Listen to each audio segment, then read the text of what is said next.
Hello, hello. This is your host, Yutama, and welcome to My Food Lens podcast, where we talk about everything from food photography, styling, to business and mindset.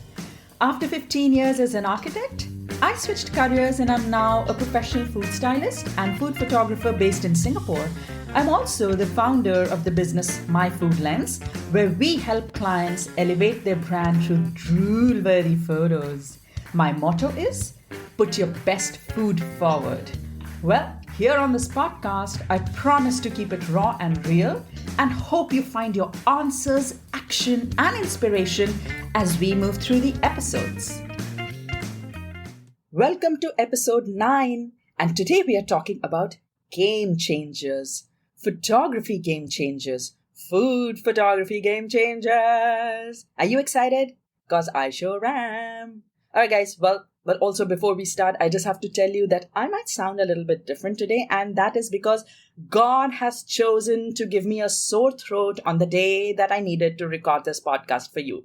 Well, it's not my fault, but I promise that I will try to keep the same energy that you've been seeing, and the show will just go on. Even if you don't like my voice, I hope that you will like the content and what we have to talk about today. And that is photography game changers. All right. So there are certain photography practices that have not only changed the way I shoot, but there are certain practices that have actually helped my process develop and also the quality of my work. So, recently I was doing a corporate photo shoot. Excuse me. I was doing a corporate photo shoot and it was a festive shoot for Christmas. So you can imagine we had like a 10 kg turkey being prepared. We had like a 6 kg ham, a big one, a dozen lobsters, and like the freshest, biggest salmon I had ever seen. All of this was being prepared for the shoot. So you can imagine how high the stakes were. All right. So we had a long shoot list and we had to cover everything within 2 days of shooting. Now I knew that I had to be in the right head space to be I had to be on the top of my gear. I had to be on the top of my process.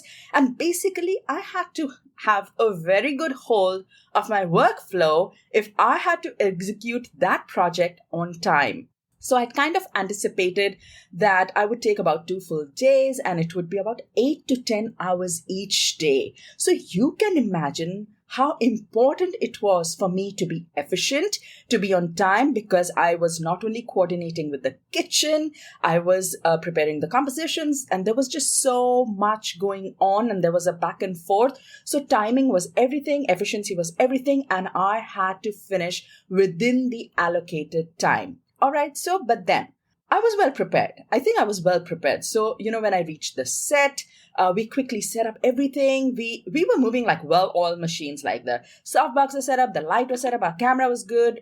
We knew what our camera angles was. And honestly, the client was spectacular. Like they were magnificent. So if we had a shot, we got our decisions on time and the food was out on time and the chefs were fabulous. And I was just on top of my game. I was like knocking the shots out one after the other. And you won't believe it.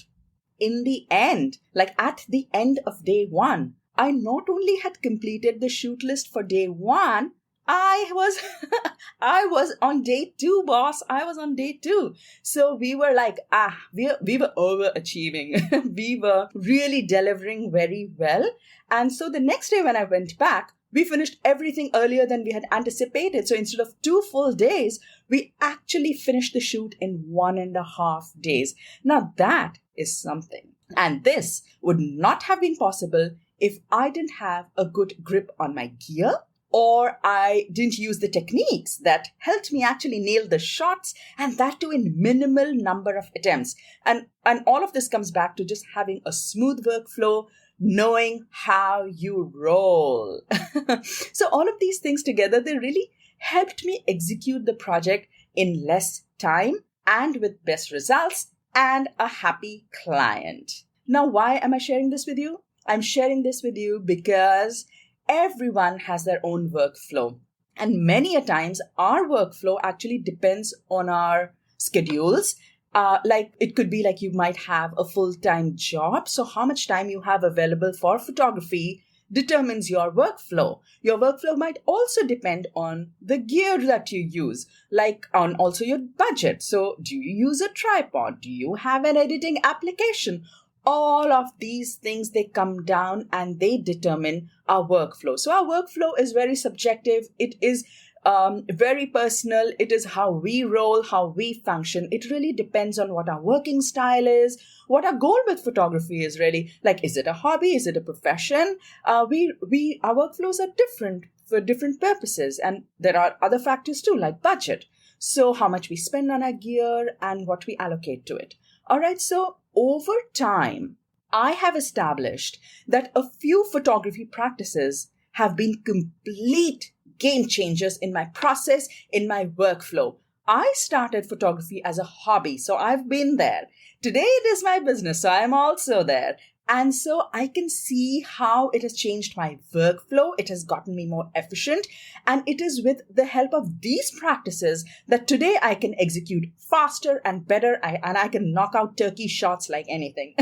So, well, while some of these practices, they need a little extra investment, but many of them are really just about knowing my camera settings and just using the right settings and having good technique. So I'm not saying that I'm the best, but what I'm saying is that there are things that can help us achieve that.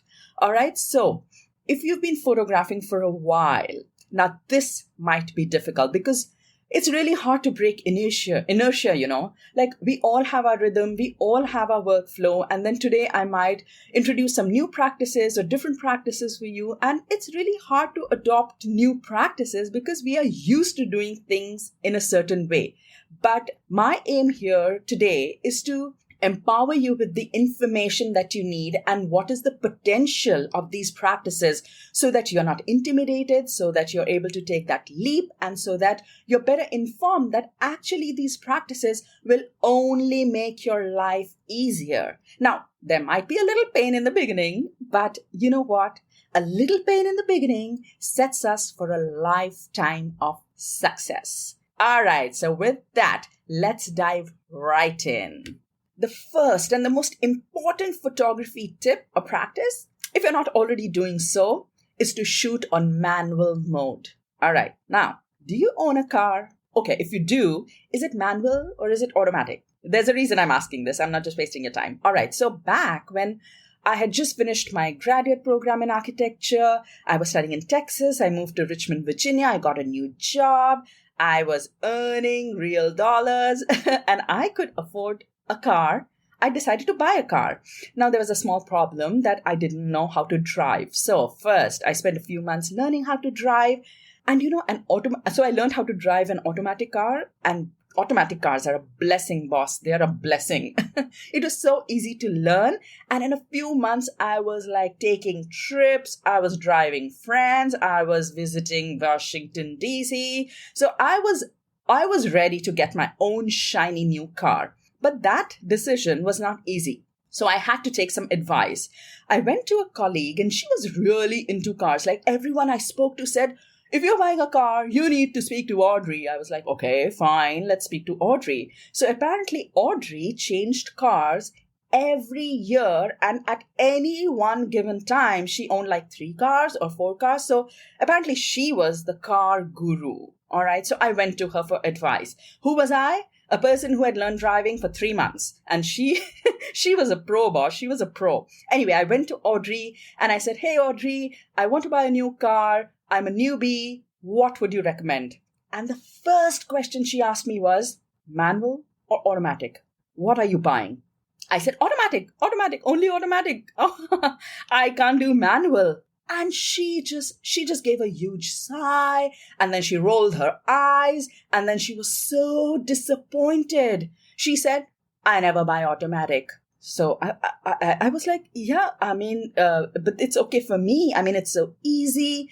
And I feel like, that's the car that I learned on. So I think I'll go for automatic, to which she said, well, they're not thrilling enough. They don't give me enough control. And I was like, okay, at that time. So I left the conversation a little bit confused, but I honestly felt that an automatic car filled my needs at that time. But then today, when I think back about that conversation, I know exactly what she meant. And the reason I'm telling you this is because have you noticed that those who drive manual cars absolutely love it? They're like F1 drivers, boss. Like, even though personally, I feel like automatic cars are godsend. But for people who want to handle gears, for people who would much rather, have full control, they like the stick, the experience of changing gears. And basically, it comes down to just having complete control. They absolutely love manual cars, the cars with a stick. And honestly, using a camera on manual mode is somewhat like that. It gives you control, and who doesn't like to be in control? We do. So, when you shoot in auto mode, the camera makes decisions for you. The camera decides the amount of light that you need. It even decides your white balance. It tells you what depth of field you like. And when you hit the trigger, it basically gives you the best results as it has been programmed to give you. So it's the camera doing the thinking for you. But hello, we are artists. We don't want programmed models. We are unprogrammed artists. We are wild. We are creative. We like freedom. We like to create our own program. We like to control what we create. And how do we do that? By getting on the manual mode. Take charge of that stick. So on that manual mode, you decide your light. You decide your ISO, you take charge of your depth of field, your f-stop, and you decide your shutter speed. When you take the reins in your hands, you truly create art as the artist you are and set out to be. All right, so when we shift to manual mode, it can be intimidating. I know, I've been there. We need to have like a basic understanding of what ISO is and how the aperture impacts the light and what does the shutter speed do. So once you understand these three the components of the exposure triangle, it actually makes it much easier for you to switch to manual mode. Honestly, it just takes a few rounds to get the hang of it, and then comes the whole effort of practicing it regularly. So my favorite way of exploring camera functions is like super duper easy. It's super duper straightforward. All I do is take an apple, a really nice shiny apple. I place it on a table where I get good natural light, and then I just start taking photos on different settings. I study how those different settings translate back to the food and to the photo, and that's it. It's as simple as that. You don't need to do anything fancy. All right. So guys, I just want to take a moment here, and I want to let you know that before I go on to my next tip, that if you'd like a podcast on the exposure triangle, that you'd like to know more about the three components of the exposure triangle, just please send me an email or message me on Instagram and let me know what you'd like to learn so we can create this topic for you.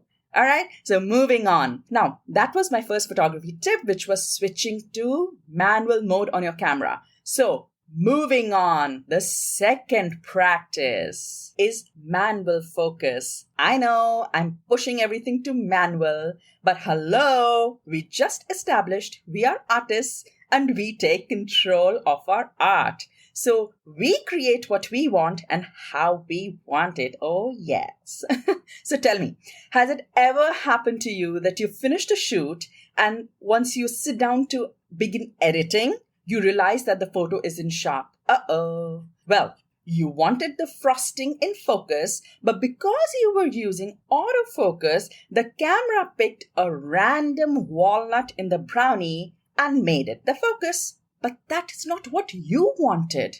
Again, the camera is programmed to pick up points of focus based on contrast. So it probably didn't find any contrast, in the brown chocolate frosting. So it decided to pick up a random walnut instead. It's food after all. And probably the camera thought, what difference does it make? It's food after all. So, but it does. It does make a difference. It makes a world of a difference to us because that is not the focus of our food. We spent hours creating the best frosting in the world, and now our audience will not be able to experience it because the camera decided that the walnut was more important. Well, That's not what we want. And honestly, it's not just for still photos. I think autofocus is very naughty. You have to look out for autofocus. So especially when you do action shots. So, when we are doing that drizzle of honey, or we're sifting flour, or we're sprinkling sugar, we want that action to be tack sharp so that the audience can experience that action in all its glory.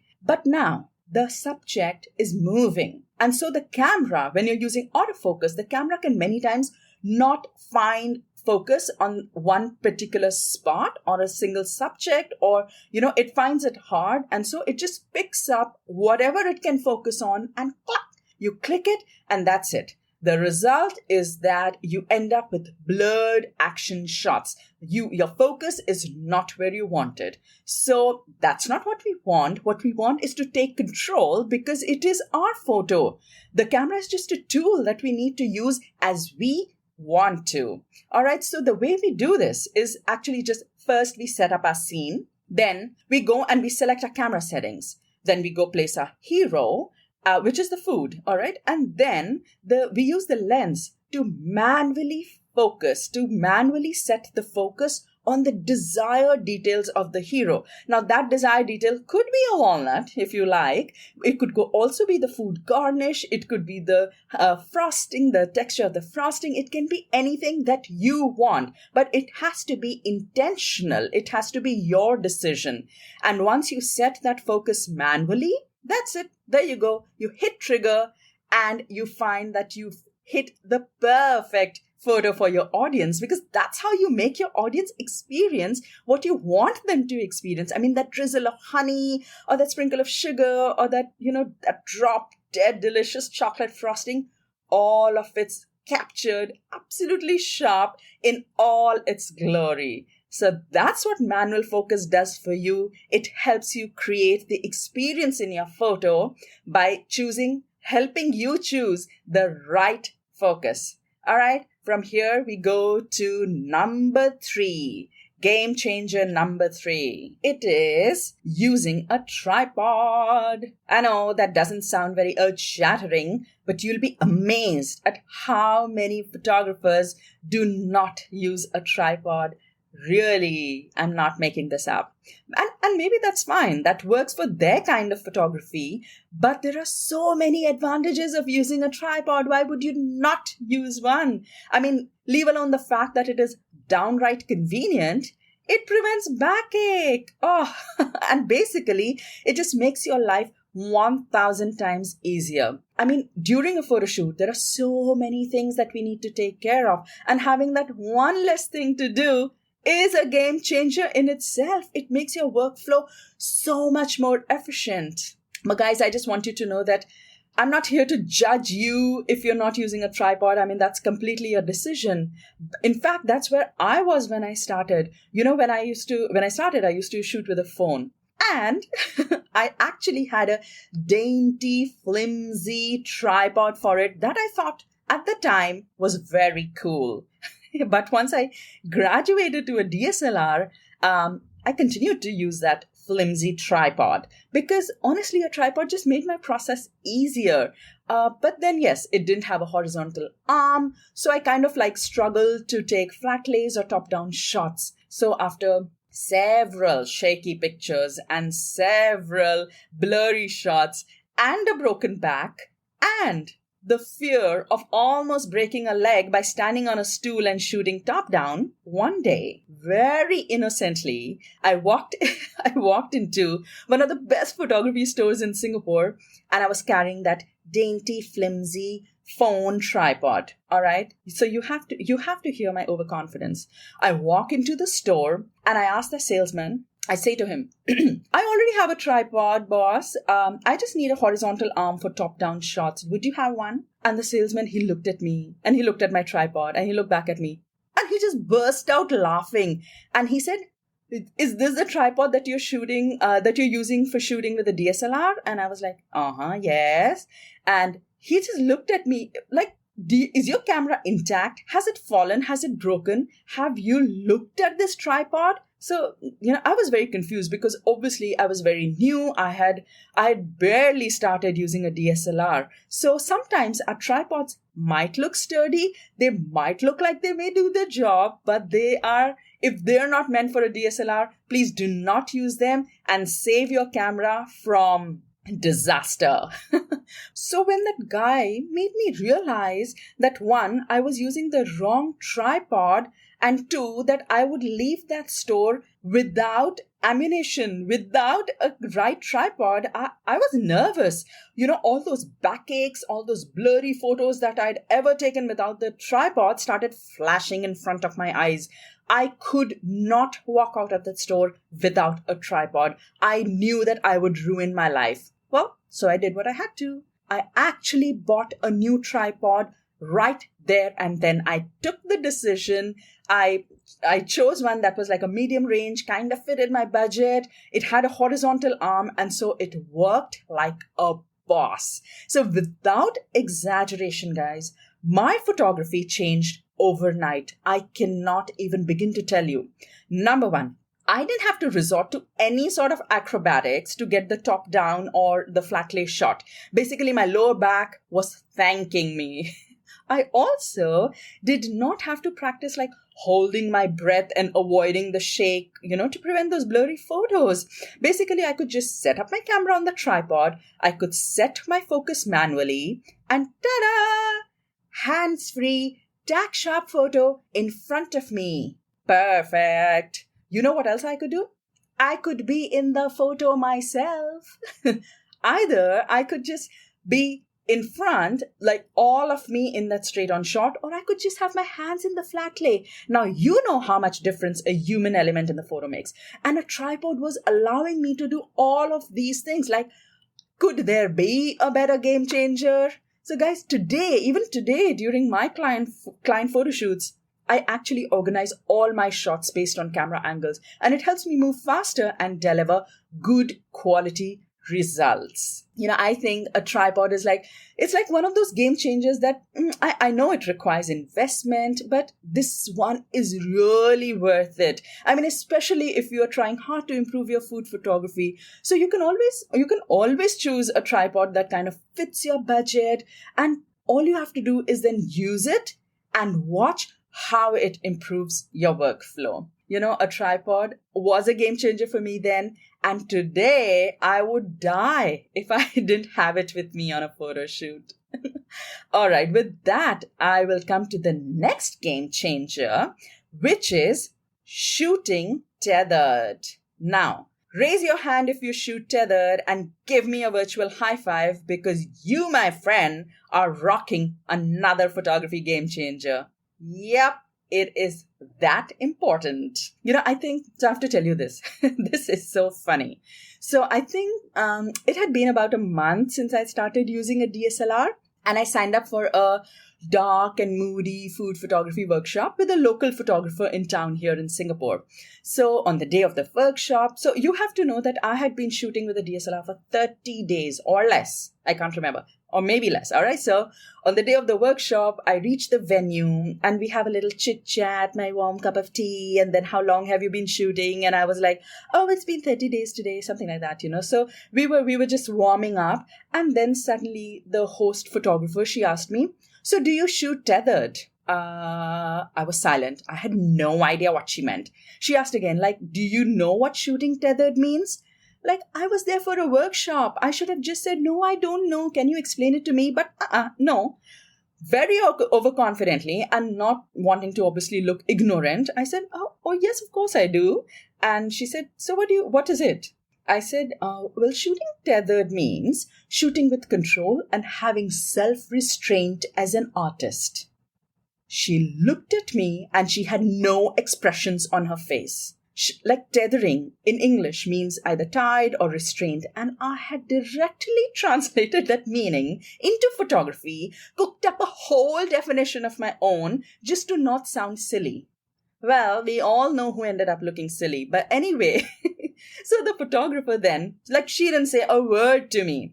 She got up, she walked, she brought her laptop, she opened Lightroom, she attached a cable to her camera, one end of the cable went into the camera, the other end of the cable went into her laptop, and then she took a photo by clicking in Lightroom. And the photo showed up directly in Lightroom and on that big screen. And I was like, whoa. And then she looked at me and she said, this is what shooting tethered is. And I couldn't believe what a fool I'd made of myself, but that's how I learned what shooting tethered was. And then I kept wondering how I had not known about this magical practice up until then. Like, gosh, I honestly felt like maximizing the photos, on the tiny camera viewfinder that we have, and hitting that plus sign, and then checking the focus, checking the composition. Oh my God, in just 30 days, I thought I would lose my eyes.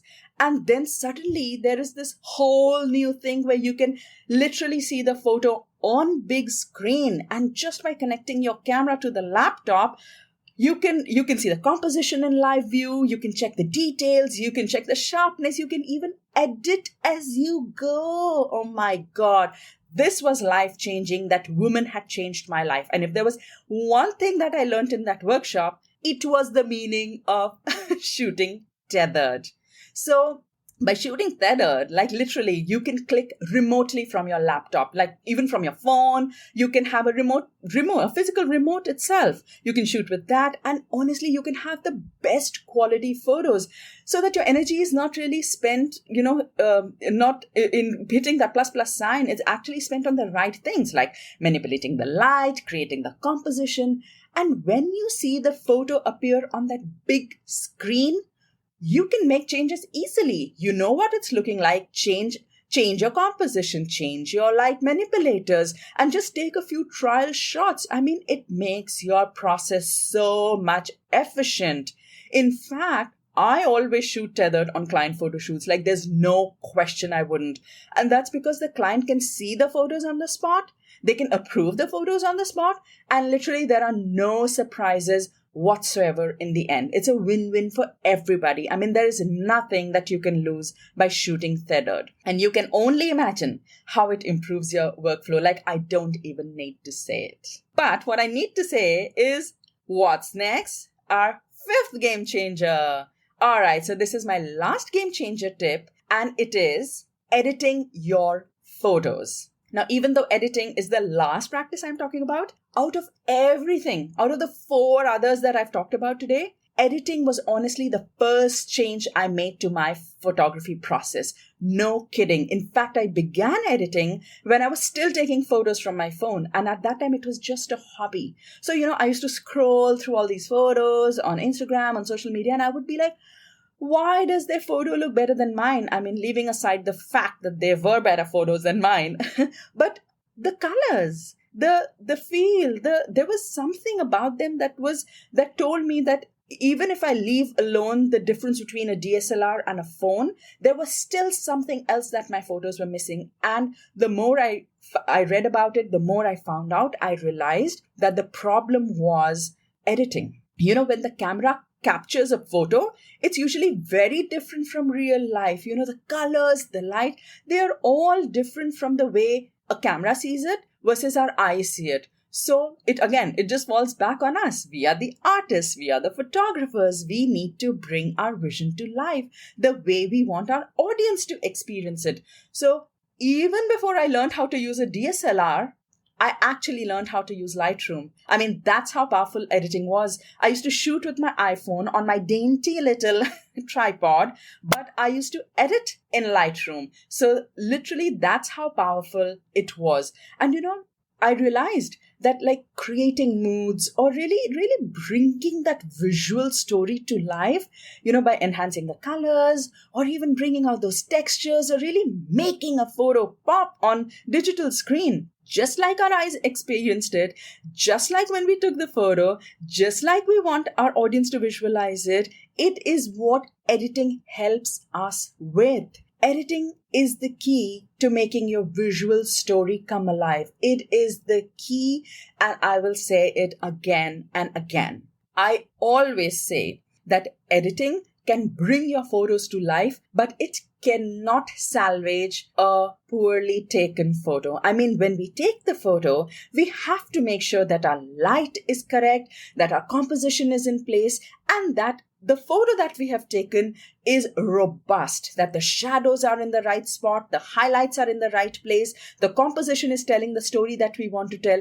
And once we have all of that in place, that's when editing comes in to enhance that story. You cannot use editing to salvage a not so great photo. I mean, that in general, like you could probably use Photoshop to salvage a not so great photo, but then that doesn't make us very efficient, does it? Editing allows us to bring out that power of our photography in full force. I mean, if you've ever been on social media, you know how many photographers show the before and after of editing.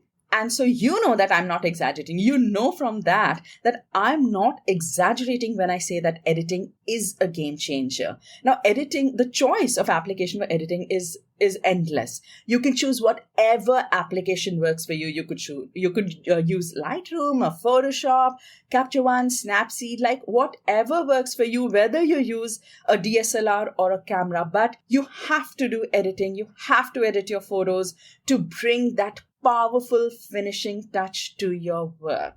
All right, guys. So with that, I conclude my top 5 photography tips that have been absolute game changers for me. I couldn't ever function without them, and I don't think I would be where I am today without any of them. Now, these practices have helped me grow as a photographer and present my art as I visualize it in my head without breaking my back and without letting the camera take me for a ride on auto mode.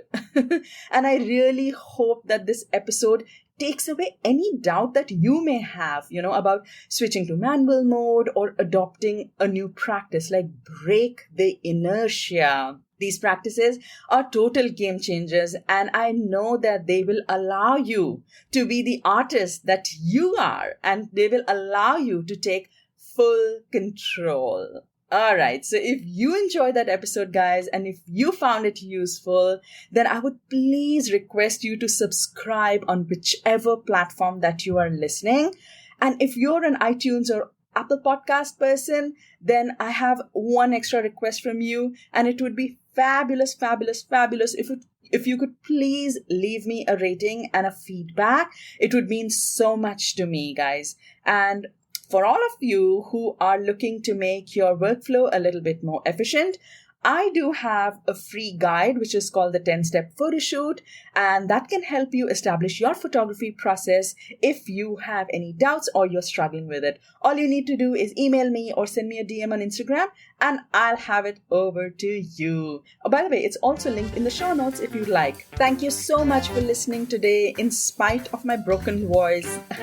Guys, I so appreciate you taking the time to listen to these podcast episodes. They mean a lot to me. All right, and you should know that. So until next time, I'll be back with another episode. I'll see you then. Bye-bye.